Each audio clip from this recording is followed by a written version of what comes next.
Welcome to Rupavahini News Live on Channel Live. Hello there, I'm Daphne Charles. And I'm Vishal Boss. 10,400 persons have been newly recruited to the health service. This is the first time that such a large number of persons were recruited for the health service. The function in this regard was held under the patronage of President Mahinda Rajapaksa at the Sugatadasa Indoor Stadium in Colombo today. As it is stipulated in the Mahinda Chintana Future Vision, the government has taken several steps to provide an efficient and exemplary health service. 6,800 health service employees received appointments today. They include 1,821 nurses. Another 3,000 were recruited for nursing training.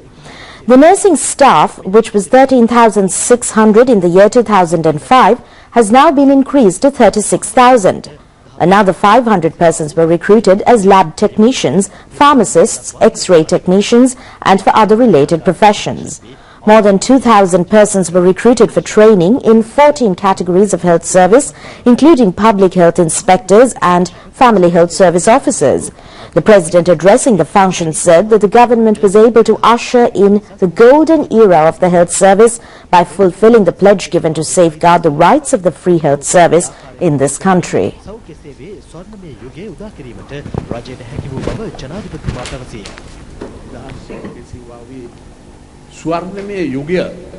The President said that he believes it would be incorrect to say that this is the golden era of the free health service. He said that it is because of the service being rendered by health services personnel that Sri Lanka is in the leading position of providing health services not only in South Asia but in the whole of Asia as well. This is a great victory. The President pointed out that we should improve the quality of the health service as well. We have already achieved this objective. Sri Lanka was a country that had a competent group of people for providing treatment and providing health services. During the tsunami disaster, as during the war period, similar to the exemplary services carried out by the war heroes, the nurses also rendered a great dedication in the health service.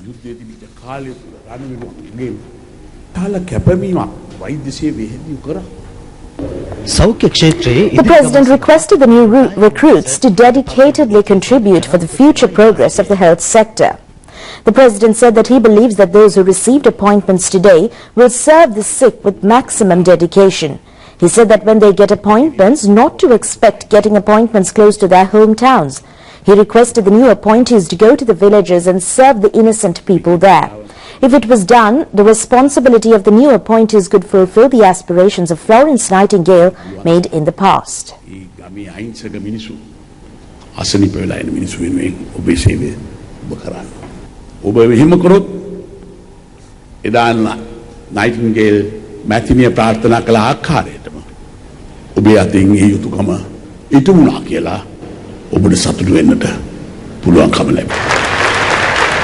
Minister Maithripala Sirisena, speaking at the function, said that the government spends a huge amount of money annually to provide free health service. The minister said that this is a transformation and a revolution in the health service. It is for the first time that such a large number of persons have been recruited for the health service in this country, and it has happened under the leadership of President Mahinda Rajapaksa. The health of the people of a country is the main gauge to measure the development of a country. The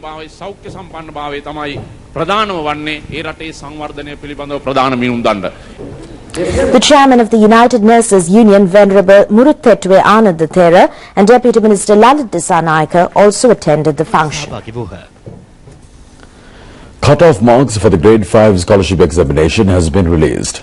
The highest cut-off marks of 186 will be applicable for the admission to Royal College Colombo and Vishaka Vidyalaya Colombo. The cut-off marks have been degraded as boys, girls and mixed schools. For the boys' schools, 184 marks is required for Dharmaraj College, Kandy, 183 marks for Ananda College, Colombo and Malideva Boys' School in Kurunegala, 181 marks for Nalanda College, Colombo, and among the girls' schools, 183 marks for Mahamaya Balika Vidyalaya in Kandy, 182 marks for Devi Balika Vidyalaya in Colombo, and Mali Devi Balika Mahavidyalaya in Kurunagala, 180 marks for Sirima Bandaranayak Vidyalaya in Colombo, and Southland Balika Mahavidyalaya in Gaul. Among the big schools, 174 marks is required for Dharmapalam Vidyalaya in Pandipitiya, Takshila Madhya Mahavidyalaya in Horana, Virakatiya Madhya Mahavidyalaya in Virakatiya, Vimba Royal College in Kurunagala, and Sivali Madhya Mahavidyalaya in Ratnapura. Cabinet spokesman Minister Kehlia Rambukwala said that an investigation will be carried out on the defeat of the budget in certain local government institutions. He said that the defeat of the budget in these institutions is not a weakness of the government. The minister made these comments in response to a question raised by a media personnel at the cabinet decision announcement media conference held in Colombo today. Minister Kehlia Rambukwala said that the media has projected the defeat of the budget at certain local government institutions in a huge way, building the common opinion that budgets in all local government institutions have been defeated. Only in 8 institutions this has happened on the second occasion. These 8 institutions are out of the 225 local government institutions. The government holds power in 200 local government institutions, and compared to this, only in 3% of the institutions this situation has taken place.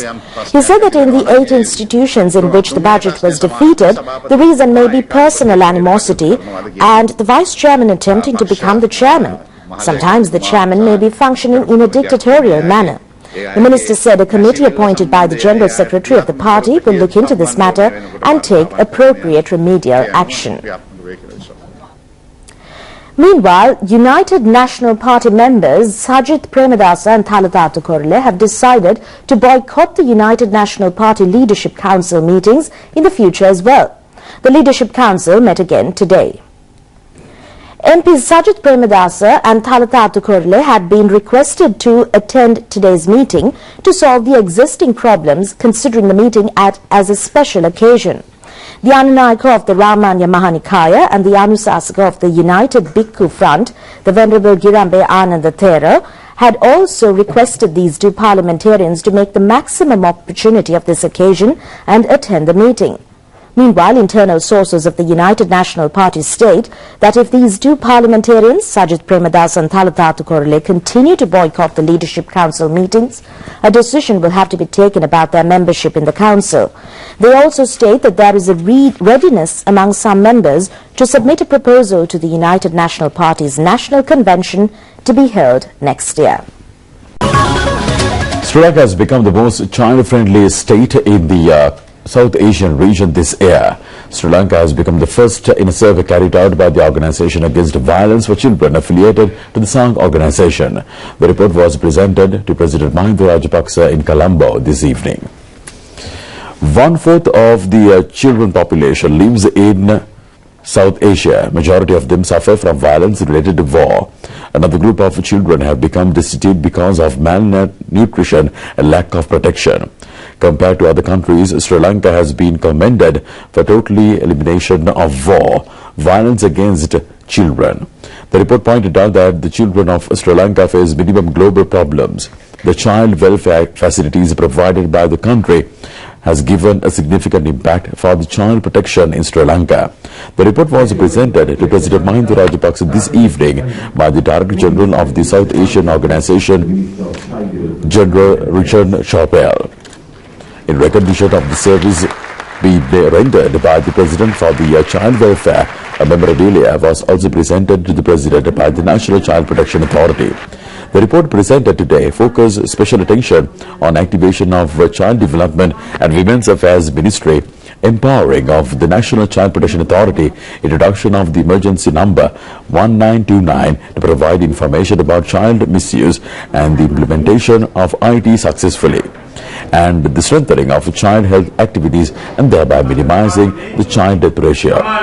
Minister Tissa Karaliadda, addressing the function, said by identifying the values of the children, Sri Lanka introduced a child protection policy this year with the objective of making the children inherit a dignified future. Minister Subeda G. Jayasena and Deputy Ministers Kandu Bandaranayake, ALMA Hizbullah, several parliamentarians, Chairperson of the Child Protection Authority, Mrs. Anuma Disanayake, several officials, special representatives of the Save the Children project, and several students attended the function. The Inter-Religious Organization for National Unity has said that they condemn allegations being made against Prime Minister D.M. Jayaratne targeting an incident relating to a container of narcotics. They state that it is unjust to request the Prime Minister to resign from his post for a misdeed carried out by a secretary or one of his supporters. The chairman of the Inter-Religious Organization for National Unity, Venerable Professor Kumburugamwe Vajiranayaka said that certain people are making strong attempts to focus it on various politicians. He said that the Prime Minister is the minister in charge of the Buddha Sasana in this country. His personal and political life is also with much integrity. He advocates the Matatathita policy very strongly and also emphasizes on the spiritual upliftment in the youth. The Venerable Theros said that the government should implement strong policies to save the youth from the drug menace. Strong punishments should be meted out. The Venerable Theros said that it is their responsibility to help in building a virtuous society.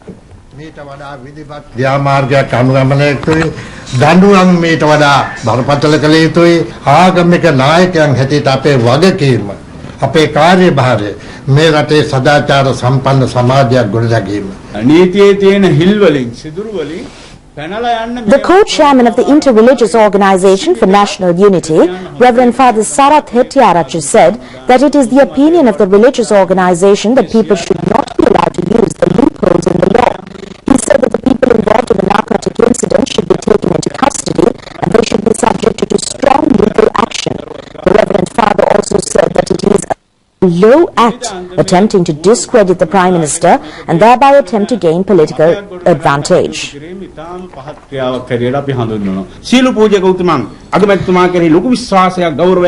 of the Dharma Rashmi Foundation, Venerable Galagama Dhammaransathera, said that there is a great honor for the Prime Minister in this country. He said that some person or groups of people should not be allowed to make use of this incident to discredit the Prime Minister and desecrate his character. Co-chairman of the Inter-Religious Organization for National Unity, Maulavi Hassan Maulana, questioned whether it is right to demand the resignation of the head of an institution for a mistake or crime committed by an employee of that institution. He said that if someone is attempting to sling mud on the Prime Minister, they totally oppose it. He said as religious leaders, they vehemently condemn the propaganda being carried out against the Prime Minister. Cabinet approval has been given for the implementation of the integrated timetables of Sri Lanka Transport Board and the private bus operators. This would come into effect from the 15th of next month. Sri Lanka Transport Board and the private operators daily operate 4,314 and 17,129 buses respectively to cater to 6 million passengers across the island. Non-operation of these buses on integrated timetable has caused immense difficulties to passengers. Therefore, cabinet approval has been given to implement the integrated timetables with a ratio of 60% to 40% between SLTB and the private operators. The proposal was made to the cabinet by the chairman of the cabinet subcommittee appointed for the purpose, Senior Minister A.H.M. Fauzi. Meanwhile, the cabinet approval has been given for the implementation of the National Action Plan for Disability. Under the medium-term budgetary framework 2014 to 2016, rupees 65 billion has been allocated for this purpose. This proposal was submitted by the Minister of Social Services, Felix Pereira. Approval has also been given by the Cabinet for upgrading of Migrant Resources Center of Dambulla to provide hostel facilities to 108 trainees. This proposal was made by Minister Dilan Pereira. A proposal submitted by the President to purchase medical equipment to teaching hospitals, secondary hospitals and medical research institutes of the Ministry of Health to improve the healthcare facilities has been approved by the Cabinet. These equipment will be purchased under a 520 billion rupees grant provided by Japan. Cabinet approval has been granted to a proposal made by the Minister of Education, Bandula Gunawardena, to purchase 6,600 computers, 400 printers, 100 scanners and 85 laptop computers for 100 Mahindodaya technological laboratories. Now, with just a few more days to go for Christmas and the New Year, a team of Rupavahini personnel went around the city of Colombo and its suburbs to observe how people are getting ready to celebrate this season. It is the expectation of the people to celebrate Christmas and the New Year in a peaceful atmosphere. The beautification of the city of Colombo and its suburbs have increased by many folds the opportunities to celebrate the festival in a grand way. Traders and consumers express their opinions about the possibilities of purchasing and marketing their goods conveniently. Some of the people we met said that Christmas this year is very prosperous and they came for purchasing together with their children as it is the school holidays for them. A trader said trading activities so far are very good and they expect more sales in the future. Another trader also said that they have very good sales. Some other people said that Christmas this year is very good and the prices of the goods are also very low and there is a good selection available. Meanwhile, the Young Lawyers Association has expressed dissatisfaction about the activities of the Tamil National Alliance. The Tamil National Alliance is actively working for the removal of the governor of the northern province and to reject the national flag. The Young Lawyers request the people to understand the situation properly and act against it. The Deputy Secretary of the Sri Lanka Young Lawyers Association, Priyanta Karunatilaka, said that the Tamil National Alliance, instead of talking about the real problems of the people of the North, they are indulging in unwanted matters such as socializing the unpatriotic ideas and destroying reconciliation and unity being built.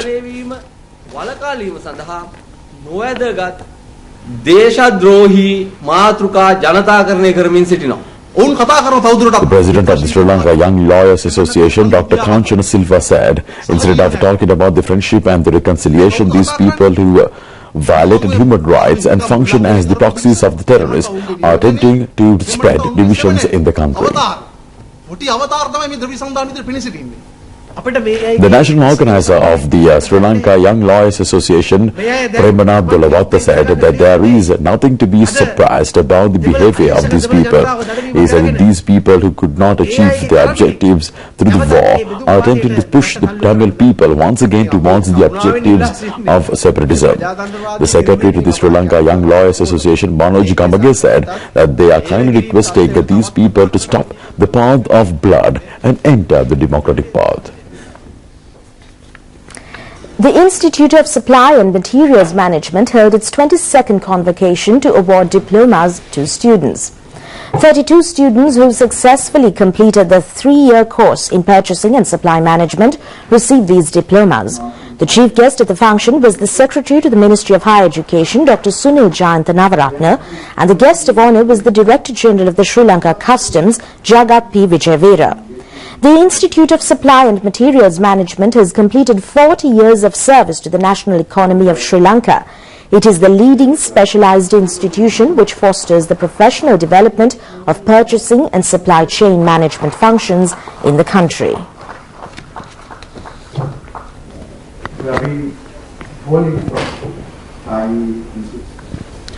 The Red Bridge, which was in a dilapidated situation in the Sripad sacred area, has been renovated. The Iron Bridge, which had been constructed across a tributary of the Sita Gangula, has been renovated by the Engineering Division of the Sri Lanka Army with a period of 7 days. It was vested with the people yesterday. The bridge has been constructed below the Samuchaitya in the Hatton Nalathani Road. On a request made by the chief incumbent of the Sripad Venerable Bengambuye Dammadina Pera, the district secretary of Noor area, DPG Kumarasere, the bridge has been renovated by the Ministry of Defence and Urban Development. The Central Provincial Council has spent 700,000 rupees for the renovation activities. The Sripad pilgrimage season was started yesterday and will be concluded on the Vesak full moon Poe day. The District Secretary of Noor area, DPG Kumarasiri, said that all facilities required by the pilgrims have been made available in the area. He further said that they are making a special appeal from the devotees to help protect the environment as it is being done with many efforts. He said that devotees should throw their garbage in the designated places and refrain from polluting the environment. The district secretary also requested people to take care of their children without letting them join the other groups, and he also requested to refrain from using the reservoirs and waterways. The Air Force team became qualified today for the finals of the Champions League football tournament. They defeated the solid team of Anuradhapura by 2-1 in the semi-finals. The match was played at police grounds in Bambalapitiya. In the 31st minute of the play, Kavidu Chanaka of the Air Force team netted the first goal. 18 minutes after that, the Nigerian player A.O. Sola, representing the solid team, scored a goal. Accordingly, at half-time, both teams were with 1 goal in each. In the 67th minute of the second half, Dilshan Sumedha of the Air Force team scored another goal. Accordingly, at the end of the play, Air Force team was leading by 2-1 and became qualified for the finals. The final match will be played starting on 3 p.m. on the 22nd Sunday at the Vernon Fernando Stadium in Kaluthara. The Air Force will meet the renowned team in the finals. Australia has won the Ashes Test series against England. The third match of the 5-match series ended in Perth, Australia, by Australia defeating the England team. The Australians scored 395 runs in their first innings. Stephen Smith scored 111 runs. The England team scored only 251 runs in their first innings. The Australians in the second innings scored 360 for 6 wickets declared. David Warner scored 112 runs and Shane Watson scored 103 runs, and thereby setting a target of 503 runs for England to win the match. However, the Australians restricted the English team for 353 runs in the 5th and final day today. Ben Stokes of England team, playing a solo game, scored 120 runs. Mitchell Johnson took 4 wickets and Nathan Leone took 3 wickets. Accordingly, Australia won the match with an impressive 150 runs victory. In the air, and that's it! That's it! Sri Lanka has won 3 gold medals, 2 silver medals and 1 bronze medal in the 6th World Karate Tournament held in India. The players who bagged these medals returned to the country yesterday. G.R. Kalyana of Sports Authority won the gold medal in the 80-kilogram event.